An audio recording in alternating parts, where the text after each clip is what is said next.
Hello. Alright, quick troubleshooting video here. So here's the top board from my observation hive. And normally I have it set up like this, with sugar water on one side and then the other side double screened and open all the time. And I didn't have sugar water in the jar because they had enough honey. And I noticed that the bees actually covered both screens with propolis. So I've already cleaned up one of them, but you can see here it's completely solid.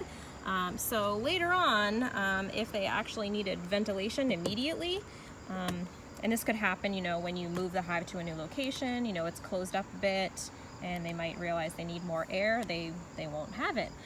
So before I move the hive back to the school, I'm clearing both of the screened areas. So one thing you don't want to do is scrape off the propolis like with hive tool, because then you might break the wires and make a hole, and then obviously a bee could get out, which we don't want.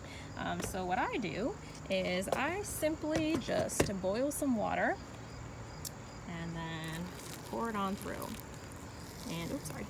And if you notice, as you do that, the propolis just kind of melts away.